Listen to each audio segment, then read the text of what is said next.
मुंबई में नरेंद्र मोदी के नरेती मतलब गले पे चढ़ने जा रहे हैं हम लोग। चल झूठा। आरक्षण से कोई लेना देना नहीं है जाति जनगणना का। ये आपने आरजेडी से पूछ लिया है ना, ये आपने आरजेडी से पूछ लिया है ना ये बोलने से पहले। अगर हम करें तो करें क्या, बोले तो बोले क्या। धोबी का कुत्ता ना घर का ना घाट का। जोड़ने के बाद सवाल उठाता हूं। राजीव जी बीच में मत बोलिए। वाटर स्कैम वाले लोग ये क्या बोलते हैं। हेलो दोस्तों, आपका स्वागत है हमारे चैनल धाकड़ डिबेट शो में। दोस्तों, आज के वीडियो में हम देखने वाले हैं कि कैसे बीजेपी प्रवक्ता गौरव भाटिया ने जेडीयू प्रवक्ता राजीव रंजन को उधेड़ कर रख दिया। दोस्तों, अगर आप वीडियो पर नए हैं तो वीडियो को लाइक करें और हमारे चैनल धाकड़ डिबेट शो को सब्सक्राइब कर हमें सपोर्ट करें। तो चलिए दोस्तों शुरू करते हैं। चैनल को सब्सक्राइब करो पहले। हाँ जल्दी करो, मुझे पता है कि आप लोग नहीं करते, वीडियो देखते हो लेकिन सब्सक्राइब नहीं करते। ये लाल कलर का बटन नहीं से दबाओ, जल्दी दबाओ, जल्दी दबाओ, फिर मैं शुरू करूँ। दबा दो जल्दी, दबा दिया, घंटी में दबा देना। ठीक,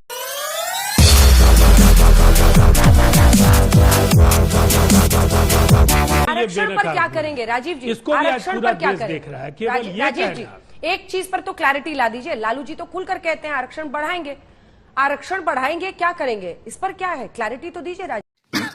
सही पकड़े हैं। आरक्षण का जातीय सर्वे से तो कोई रिश्ता है नहीं, पहली बात। लेकिन हम वो तो नहीं कहेंगे जो 2015 में इनके संघ प्रमुख ने कहा था। जो आरक्षण के बारे में उनकी राय है वो तो हिंदुस्तान की अपोजिशन के किसी पॉलिटिकल पार्टी की हो ही नहीं सकती है।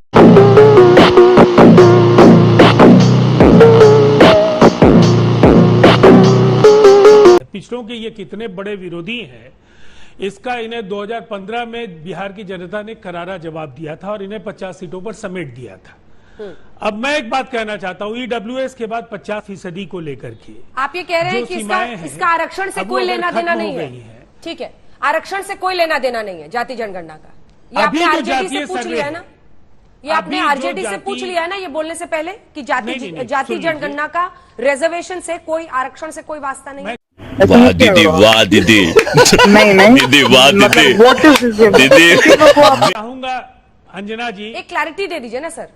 ये एक ऐसा संवेदनशील मसला है। नहीं, मैं वही क्लैरिटी दे रहा हूं। अगर आप इंटरप्ट नहीं करेंगी और सवालों को उलझाने के बजाय इसका सहज जवाब ये है तो करना कि अभी का जो ये जातीय सर्वे है, हाँ। ये सर्वे योजनाओं के निर्धारण में इन आंकड़ों का इस्तेमाल होगा। लेकिन आरक्षण को लेकर के जो संवैधानिक प्रावधान है और ईडब्ल्यूएस के बाद समाज के सभी वर्गों को समुचित लाभ मिले, इसलिए ऐसे आरक्षण की व्यवस्था की हम वकालत करते हैं। भारतीय जनता पार्टी आरक्षण का सैद्धांतिक तौर पर जो संघ परिवार का चिंतन है उसके हिसाब से ये काम करते हैं। ये दरअसल आरक्षण के खिलाफ है। अच्छा।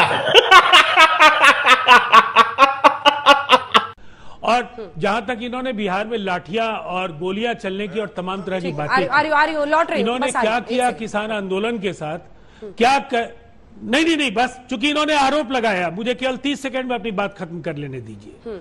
जो इन्होंने पहलवान बहनों के साथ किया, जिस तरह से इन्होंने सेना की भर्ती के लिए जब एक नए फॉर्मेट के जरिए उनकी नौकरी के गारंटी को या उनके भविष्य को लेकर के कुछ अजीबोगरीब फैसले किए, उस समय व्यापक प्रतिरोध हुआ और उनके साथ भी इन्होंने सख्ती के साथ व्यवहार किया और उनको कुचलने का काम किया। हाँ, ये कर लो पहले। इसीलिए ये नसीहत नहीं दे कि बिहार में अलोकतांत्रिक तरीके से और जनता के इच्छा के विरुद्ध कोई काम हो रहा है। ठीक है, ठीक है। राजीव जी, अब रुकिए, अभी अन्य मेहमान भी हैं। राजीव जी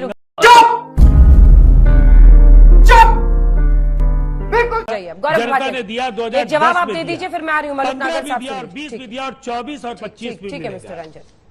गौरव, देखिए, भाषा की मर्यादा पर जहां पे बोला जा रहा था, लालू प्रसाद यादव ने आज देश के चुने हुए प्रधानमंत्री जी के लिए ये कहा है, मुंबई में नरेंद्र मोदी के नरेती मतलब गले पे चढ़ने जा रहे हैं हम लोग। ऐसा मत करो मेरी जान, लाइफ में कुछ अच्छा करो यार। नरेंद्र मोदी जी का नरेती पकड़े हुए हैं हम, हटाना है। कितनी मर्यादित भाषा बोली है लालू प्रसाद यादव ने, जो जानवरों का चारा खा जाते हैं। लेकिन मैं एक बात जरूर कहूंगा, आज इनको चिंता हो रही है पिछड़े समाज की।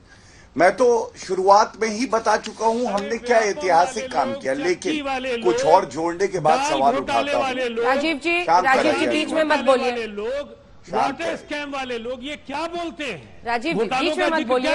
राजीव जी बीच में मत बोलिए। पूरी सरकार और राज्य सरकार घोटाले में दबी। मैं राजीव जी मैं इसकी इजाजत नहीं दूंगी, वरना मैं एक का माइक ऑफ करूंगी, क्योंकि शाउटिंग मैच करना है। दूसरे चैनल पे जाइए। बोल रहे हैं पढ़ने निकले वाले छात्रों को राजनीति से दूर रहना चाहिए, हैं? पढ़ाई लिखाई में ध्यान लगाओ, IAS बनो। और मैंने ये तय किया है, हल्ला बोल में कोई भी दो व्यक्ति एक साथ नहीं बोलेंगे। मर्यादा रखिए, हाथ उठाइए, मैं आपके पास आऊंगी। नरेटिव पर चढ़े हुए हैं, इस भाषा पर तो आपने कुछ नहीं बोला राजीव जी, ये तो एक सच्चाई है। प्रधानमंत्री के लिए ऐसी भाषा के इस्तेमाल का आप समर्थन करते हैं नीतीश बाबू?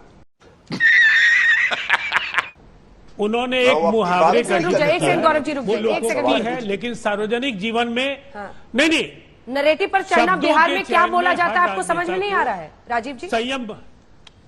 पूरी बात में मैं आपके सवाल का ही जवाब दे रहा हूं। मैं आपके सवाल का अंजना जी जवाब दे रहा हूं। इंटरप्ट वो कर रहे हैं, उन्हें रोकिए ना। अभी आपने मुझे नसीहत दे दी,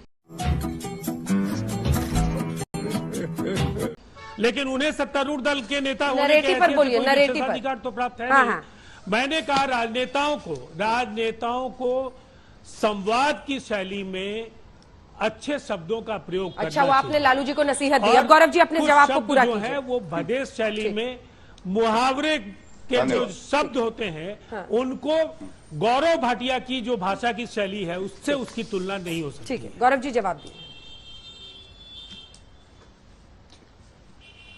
अंजना जी मैं कहूंगा नहीं, लेकिन अगर मैं अभी कहता कि धोबी का कुत्ता ना घर का ना घाट का, कहां ले जा तो क्या ये कहते कि ठीक है मुहावरा बोला है इनके लिए? मजा आया। और मैं ये जो मजा है हिंदुस्तान के हर व्यक्ति को नहीं, कहीं ले जा नहीं रहा हूं, तर्क को काट रहा हूं। अच्छा ठीक है, वापस जब भाषा की मर्यादा की बात करें तो पहले नेताओं को कहें अपनी पार्टी के कि गलत भाषा प्रधानमंत्री जी के लिए ना बोला करें। अब मैं आपको कुछ और चीजें बताना चाहता हूं जो बहुत ही व्यापक है आज की चर्चा के लिए। सबसे पहले मोदी जी के जो विवादित बोल हैं उस पर कोई प्रतिक्रिया देंगे आप? अभी मजा आएगा ना भिड़ो। ठीक है, अब हैसियत पे आ गए। भाषा पर एक दिन अलग से बहस कर लेंगे राजीव जी। शब्दों का प्रयोग बार बार कर रहे हैं। भाषा पर अलग से एक दिन बहस कर लेंगे, भाषा पर एक दिन अलग से बहस कर लेंगे। गौरव जी बात पूरी कीजिए, टॉपिक पे वापस आइए।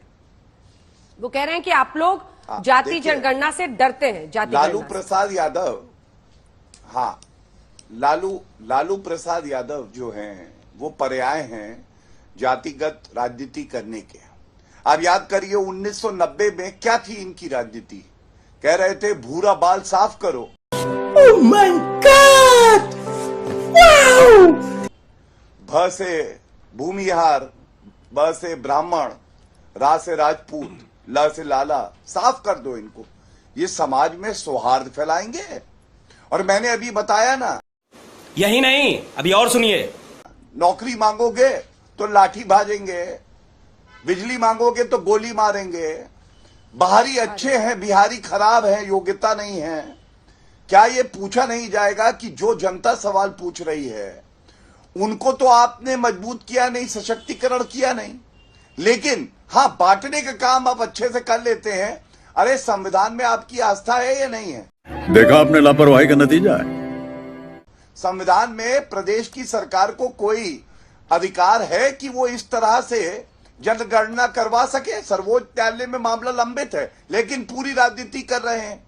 दूसरी बात आप याद करिए, लालू प्रसाद यादव तो यूपीए का हिस्सा थे।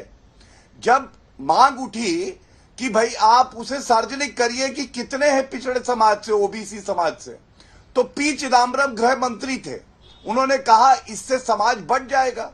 क्या लालू प्रसाद यादव जी ने चू करी थी तब?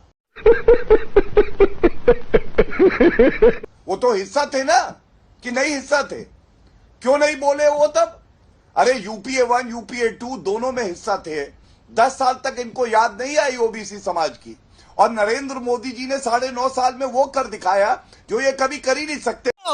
हम कोई मंदिर का घंटा है कि कोई भी आके बजा जाता है? मैं आपको एक बात और कहूं, 80 करोड़ लोगों को जब राशन पहुंचा कोविड के संकट में 3 साल तक, हमने ये नहीं देखा कि पिछड़ा है कि अगड़ा है।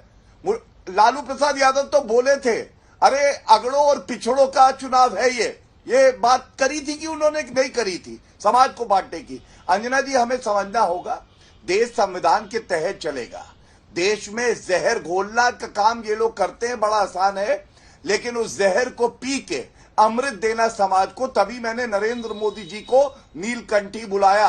और ये कितना ही कोशिश क्यों ना कर लें समाज को बांटने का, ये समाज बंटने वाला नहीं, ये देश एकजुट है और अखंड और मजबूत।